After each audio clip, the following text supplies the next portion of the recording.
ആദ്യമായിട്ടാണ് നിങ്ങൾ വീഡിയോ കാണുന്നതെങ്കിൽ ഈ ചാനൽ സബ്സ്ക്രൈബ് ചെയ്യാനും അതുപോലെ ഇഷ്ടപ്പെട്ട ലൈക്കും കമൻറ്റും ചെയ്യാൻ മറക്കല്ലേ. അങ്ങനെ നേരെ നമുക്ക് വീഡിയോയിലോട്ട് പോകാം. അങ്ങനെ ദേവയാനി നയനെക്കുറിച്ചിട്ടുള്ള കാര്യങ്ങളൊക്കെ ആലോചിച്ച് നിൽക്കുകയാണ്.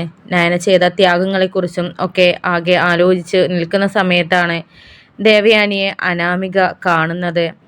ആ സമയത്ത് അനാമിക ചിന്തിക്കുന്നുണ്ട്, വല്യമ്മ ഇപ്പോഴും കരൾ തന്ന ആ പെൺകുട്ടിയെ ആണ് അന്വേഷിക്കുന്നത്. അതിൻ്റെ ചിന്ത മാത്രമേ ഈ വല്യമ്മയ്ക്കുള്ളൂ.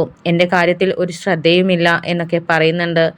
എന്നിട്ട് ഈ ഒരു അവസരം മുതലാക്കിയെടുത്തിട്ട് അമ്മയുമായി കൂടി ആലോചിച്ചിട്ട് അച്ഛനുമായിട്ടൊക്കെ കൂടി ആലോചിച്ചിട്ട് എന്തെങ്കിലും ഒരു പണി നോക്കണം, അത് നമുക്ക് ലാഭമുണ്ടാക്കുന്ന പണി തന്നെയാകണം എന്നുള്ള രീതിയിലൊക്കെ ചിന്തിക്കുന്നുണ്ട്. അങ്ങനെ അനാമിക തൻ്റെ അമ്മയെ വിളിച്ച് നോക്കുകയാണ്. എന്നിട്ട് അമ്മയോട് പറയുന്നുണ്ട്, വല്യമ്മയ്ക്ക് ഇവിടെ ഏതു നേരവും കരൾ തന്ന പെൺകുട്ടിയെക്കുറിച്ചുള്ള ആലോചനയിലാണ്. എൻ്റെ കാര്യത്തിൽ ഒരു ശ്രദ്ധയുമില്ല അമ്മേ എന്നൊക്കെ പറയുന്നുണ്ട്. എന്നിട്ട് അന്ന് അമ്മ പറഞ്ഞതുപോലെ കരൾ തന്ന പെൺകുട്ടി എന്ന് പറഞ്ഞിട്ട് നമുക്ക് വേറൊരു പെൺകുട്ടിയെ കാണിച്ചു കൊടുത്താലോ, എന്നിട്ട് വല്യമ്മയ്ക്ക് വല്യമ്മ ഒരുപാട് അവൾക്ക് പണമൊക്കെ കൊടുക്കുകയൊക്കെ ചെയ്യുമല്ലോ, സ്വർണവുമൊക്കെ. അപ്പോൾ കിട്ടുന്നതിൻ്റെ മുക്കാഭാഗവും നമുക്കും അതുപോലെ കാഭാഗം അവൾക്കും എന്നുള്ള രീതിയിൽ നമുക്ക് ഓഫർ ചെയ്താലോ. ഇത് നമുക്ക് കിട്ടിയ ഒരു അവസരമാണ്, ഇനിയുള്ള ഒരു അവസരം, ഇങ്ങനെയുള്ളൊരു അവസരം നമുക്ക് കിട്ടില്ല എന്നൊക്കെ അവർ സംസാരിക്കുന്നുണ്ട്. അങ്ങനെ രാധികയും അതുപോലെ രേവതിയും അതുപോലെ പറഞ്ഞു കൊടുക്കുന്നുണ്ട്, ശരിയാണ് മോളെ, ഞാൻ നിന്നോട് അന്നേ പറഞ്ഞതല്ലായിരുന്നോ, അന്ന് തന്നെ അത് ചെയ്ത് തുടങ്ങിയാൽ ഇപ്പോൾ എന്തെങ്കിലുമൊക്കെ നമ്മളെ കയ്യിൽ എത്തിയേനെ എന്നൊക്കെ പറയുന്നുണ്ട്. അങ്ങനെ അനാമിക ഇത് വിശ്വസിക്കാൻ പറ്റുന്ന ആളാവണം, അതിന് പറ്റിയൊരു പെൺകുട്ടിയെ നമുക്ക് എവിടെ നിന്നാണ് കിട്ടുക എന്നൊക്കെ ആലോചിക്കുന്ന സമയത്താണ് എൻ്റെ ഒരു ഫ്രണ്ട് ഉണ്ട്, അവൾ ഞാൻ പറയുന്നത് എന്തും ചെയ്ത് തന്നോളും. അവൾക്കാണെങ്കിൽ ക്യാഷിന് അത്യാവശ്യമുള്ള ആളായതുകൊണ്ട് തന്നെ അവളെ അത്ര വലിയ തുക ഒന്നും അവളോട് പറയേണ്ട കാര്യമില്ല, കിട്ടുന്നതിൻ്റെ കാഭാഗം തരാമെന്ന് പറയാം. എന്നിട്ട് നമുക്ക് വല്യമ്മയെ അവളാണ് കരൾ കൊടുത്തത് എന്ന് പറഞ്ഞിട്ടുള്ള പെൺകുട്ടിയാണെന്ന് പറഞ്ഞിട്ട് കാണിച്ചു കൊടുക്കാമെന്നൊക്കെ പറയുകയാണ്. അങ്ങനെ അനാമിക തീരുമാനിച്ചതനുസരിച്ചിട്ട് പിറ്റേന്ന് രാവിലെ അനാമിക തൻ്റെ കൂട്ടുകാരിയുമായിട്ട് അനന്തപുരിയിലോട്ട് വരുന്നുണ്ട്. ആ സമയത്ത് ദേവയാനി നയനെക്കുറിച്ചിട്ടുള്ള ആലോചനയിലും അതുപോലെ ഹോസ്പിറ്റലിൽ പോയിട്ട് അതുപോലെ അവൾക്കിനി എന്തെങ്കിലും ചെയ്തു കൊടുക്കേണ്ട ട്രീറ്റ്മെൻറ്റോ കാര്യങ്ങളോ ഉണ്ടോ എന്നുള്ളത് അന്വേഷിക്കുകയും അതുപോലെ തന്നെ അവൾക്ക് വേണ്ട കുറച്ച് വൈറ്റമിൻസ് കാര്യങ്ങളൊക്കെ ഡോക്ടർ മുഖാന്തരം അവൾക്ക് എത്തിച്ചു കൊടുക്കണം എന്നുള്ള രീതിയിലൊക്കെ ഇങ്ങനെ ചിന്തിച്ച് നിൽക്കുകയാണ്. ആ സമയത്താണ് അനാമിക തൻ്റെ കൂട്ടുകാരിയുമായിട്ട് വരുന്നത്. അങ്ങനെ നേരെ ദേവയാനിയുടെ അടുത്തോട്ട് പോകുന്നുണ്ട്. എന്നിട്ട് വല്യമ്മയുടെ ഇപ്പോഴത്തെ സങ്കടം എന്തെന്നാന്നുള്ളത് എനിക്കറിയാം. വല്യമ്മ ഇപ്പോഴും ആ കരൾ തന്ന പെൺകുട്ടിയെ അന്വേഷിച്ച് നടക്കുകയാണ്. അത് ഇതുവരെ കണ്ടെത്താൻ വല്യമ്മയ്ക്ക് സാധിച്ചിട്ടില്ല.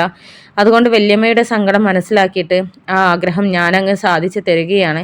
ഇതാണ് വല്യമ്മയ്ക്ക് കരൾ തന്നിട്ടുള്ള ആ ഒരു ത്യാഗം ചെയ്തിട്ടുള്ള പെൺകുട്ടി എന്നൊക്കെ പറഞ്ഞിട്ട് അനാമിക തൻ്റെ ഫ്രണ്ടിനെ കാണിച്ചു കൊടുക്കുകയാണ്.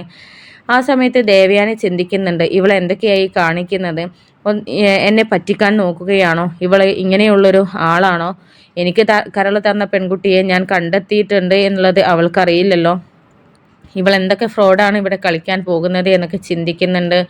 എന്നിട്ട് ആരാണ് ഇതിൽ പറ്റിക്കാൻ നോക്കുന്നത്, ആ പെൺകുട്ടി കരൾ തന്ന കുട്ടിയാണെന്ന് പറഞ്ഞിട്ട് ഇവളുടെ അടുത്ത് വന്നതാണോ, അല്ലെങ്കിൽ എന്നെ പറ്റിക്കാൻ വേണ്ടിയിട്ട് ഇവൾ വേറെ കുട്ടിയെ കൊണ്ടുവന്നതാണോ എന്നൊന്നും ദേവയാനിക്ക് മനസ്സിലാകുന്നില്ല.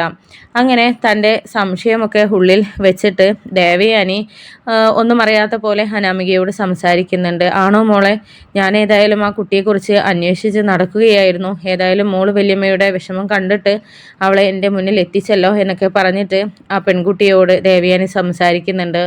എന്നിട്ട് ഇത്രയും കാലം നീ എൻ്റെ മുന്നിൽ വരാതിരുന്നത് എന്തിനാണ് അങ്ങനെയുള്ള രീതിയിലുള്ള സംസാരങ്ങളൊക്കെ ദേവയാനി സംസാരിക്കുന്നുണ്ട്. പക്ഷെ ദേവയാനിയുടെ ഓരോ ചോദ്യങ്ങൾക്കും കൃത്യമായിട്ടുള്ള മറുപടി ആ പെൺകുട്ടിക്ക് പറയാൻ കഴിഞ്ഞിരുന്നില്ല.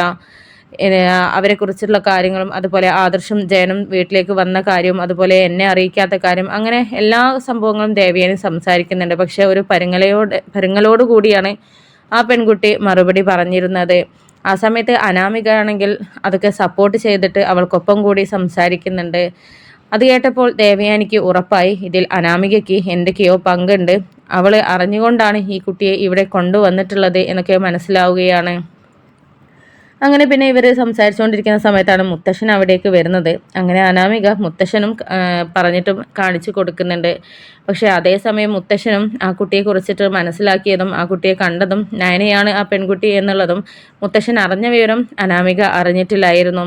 അതുകൊണ്ട് തന്നെ അനാമിക പറഞ്ഞത് പച്ചക്കള്ളം ആണ്, അവരെ പറ്റിക്കാൻ നോക്കുകയാണ് എന്നുള്ളതൊക്കെ മുത്തശ്ശന് മനസ്സിലായിരിക്കുകയാണ്. അങ്ങനെ അനാമിക ആ പെൺകുട്ടിയെ കൊണ്ടുവന്നതിനും ആ കുട്ടിയെക്കുറിച്ചും ഒക്കെ മുത്തശ്ശന് അനാമികയെ ചോദ്യം ചെയ്യുന്നുണ്ട്. അതുപോലെ ആ പെൺകുട്ടിയോടും ഓരോ ചോദ്യം ചോദിക്കുന്നുണ്ട്. അങ്ങനെ മുത്തശ്ശൻ്റെ ചോദ്യങ്ങൾ കേട്ടിട്ട് ആ പെൺകുട്ടി പേടിച്ചിട്ട് ആ ഒരു സത്യം എന്താണ് എന്നുള്ളത് തുറന്നു പറയുകയാണ്. എന്നെ വിളിച്ചത് അനാമികയാണ്. അനാമിക പറഞ്ഞതനുസരിച്ചിട്ട് ഞാൻ അഭിനയിക്കാനാണ് ഇങ്ങോട്ട് വന്നത്, അല്ലാതെ മറ്റുള്ള ഒരു കാര്യവും എനിക്കറിയില്ല. എന്നെ വെറുതെ വിടണം എന്നൊക്കെ ഇങ്ങനെ പറയുന്നുണ്ട്. ആ സമയത്ത് മുത്തശ്ശന് വല്ലാണ്ട് അവളെ പോലീസിൽ ഏൽപ്പിക്കും, കള്ളിയാണോ എന്നുള്ള രീതിയിലുള്ള, കള്ളത്തരം പറഞ്ഞ് വന്നതാണോ എന്നുള്ള രീതിയിലുള്ള കാര്യങ്ങളൊക്കെ ചോദിച്ചത് കൊണ്ട് തന്നെ അവൾ വല്ലാതെ ഭയന്നിരുന്നു. അങ്ങനെ അനാമിക ഫ്രോഡ് കളിച്ചതാണ്, അനാമികയാണ് പറ്റിക്കാൻ വേണ്ടിയിട്ട് ആൾമാറാട്ടം നടത്തിയിട്ട് ഇവിടെ എന്നെ കൊണ്ടുവന്നത് എന്ന് ആ കുട്ടി തുറന്നു പറയുകയാണ്. അതിൽ മുത്തശ്ശന് അനാമിക പണത്തിന് വേണ്ടിയാണ് ഇക്കാര്യം ചെയ്തത് എന്നുള്ളതും ആ കുട്ടി മുഖാന്തരം ഇവിടെ നിന്ന് പണം അടിച്ചു മാറ്റാനാണ് അവൾ ശ്രമിച്ചിട്ട് ഉള്ളത് എന്നുള്ള കാര്യവും മുത്തശ്ശനും അതുപോലെ തന്നെ ദേവയാനിയും മനസ്സിലാക്കുകയാണ്. ഈ ഒരു സത്യം ആ പെൺകുട്ടി പറഞ്ഞതുകൊണ്ട് തന്നെ അനാമിക ഒന്നും പറയാനാവാതെ തലകുനിച്ച് നിൽക്കുകയാണ്. ആ സമയത്ത് ദേവയാനി ചോദിക്കുന്നുണ്ട്, നീ എന്താ അനാമിക ഇങ്ങനെയുള്ള പ്രവർത്തനങ്ങളൊക്കെ ചെയ്യുന്നത്? നിനക്ക് പണം ആവശ്യമുണ്ടെങ്കിൽ എന്നോടോ അച്ഛനോടോ ചോദിച്ചാൽ ഞങ്ങൾ തരില്ലേ? പിന്നെ ഇങ്ങനെയുള്ള വളഞ്ഞ വഴികളൊക്കെ സ്വീകരിക്കണോ എന്നൊക്കെ ചോദിക്കുന്നുണ്ട്. ആ സമയത്ത് വല്യമ്മയെ പറ്റിക്കാനോ പണം തട്ടാനോ ഒന്നുമല്ല ഞാൻ ഉദ്ദേശിച്ചിട്ടുള്ളത്, അതൊക്കെ ഇവള് വെറുതെ പറയുന്നതാണ്. ഞാൻ വല്യമ്മയ്ക്ക് ഒരു ആശ്വാസമായിക്കോട്ടെ എന്ന് കരുതിയിട്ടാണ്, പിന്നെ പതിയെ സത്യങ്ങൾ പറയാമെന്നൊക്കെ കരുതിയിട്ടാണ് എന്നൊക്കെ ഇങ്ങനെ അനാമിക കള്ളങ്ങൾ പറഞ്ഞിട്ട് പിടിച്ചു നിൽക്കാൻ ശ്രമിക്കുന്നുണ്ട്. പക്ഷെ അതൊന്നും ദേവയാനിയോ അതുപോലെ തന്നെ മുത്തശ്ശനോ വിശ്വസിക്കാൻ തയ്യാറായില്ല. എന്നിട്ട് ഇനി ഇത്തരം കാര്യങ്ങൾ ചെയ്താൽ നിന്നെ ഞാൻ പോലീസിൽ ഏൽപ്പിക്കും, നിന്നെ മാത്രമല്ല ഇവളെയും കൂട്ടിച്ചേർത്താണ് പോലീസിൽ ഏൽപ്പിക്കുക എന്നൊക്കെ പറയുന്ന സമയത്ത് അനാമികയുടെ ഫ്രണ്ട് ആകെ പേടിച്ചു നിൽക്കുകയാണ്. എന്നിട്ട് നടന്ന കാര്യങ്ങളും അനാമിക പറഞ്ഞ കാര്യങ്ങളുമൊക്കെ എല്ലാം അവരുടെ മുമ്പിൽ വെച്ച് തുറന്നു പറയുകയാണ്. അങ്ങനെ ഇതൊക്കെ കേട്ടിട്ട് ദേവയാനി ആകെ ഞെട്ടി നിൽക്കുകയാണ്. എന്നിട്ട് അനാമിക ഇത്രയ്ക്കും ഒരു ഫ്രോഡാണോ? എൻ്റെ മരുമകളുടെ 7 അയലത്ത് എത്താനുള്ള ഒരു യോഗ്യതയും ഇവൾക്കില്ലല്ലോ, ഒരു സ്വഭാവ ഗുണവും ഇവൾക്കില്ലല്ലോ എന്നൊക്കെ ചിന്തിച്ച് നിൽക്കുകയാണ്. അതേസമയം ഇത്തരം പ്രവർത്തികളുമായി ഇനി മുന്നോട്ട് പോവുകയാണെന്നുണ്ടെങ്കിൽ അനന്തപുരയിൽ നീ ഇനി നിൽക്കണ്ട, നിന്റെ വീട്ടിൽ തന്നെ നിന്നാൽ മതി. നിന്റെ അച്ഛനും അമ്മയും പഠിപ്പിച്ചിട്ടുള്ളത് ഇതാണെങ്കിൽ അത് ഫോളോ ചെയ്തിട്ട് നീ നിന്റെ വീട്ടിൽ തന്നെ കഴിഞ്ഞാൽ മതി, ഇപ്പോൾ തന്നെ ഇറങ്ങിക്കോ എന്നൊക്കെ പറയുന്നുണ്ട്. പക്ഷേ ഇത് കേട്ടിട്ട് അനാമിക, മുത്തശ്ശൻ എന്നോട് ക്ഷമിക്കണം, എനിക്കൊരു തെറ്റ് പറ്റിയതാണ്, വല്യമ്മയുടെ സങ്കടം കണ്ടിട്ടാണ് ഞാൻ ഇങ്ങനെയൊക്കെ ചെയ്തത് എന്നൊക്കെ പറയുകയാണ്.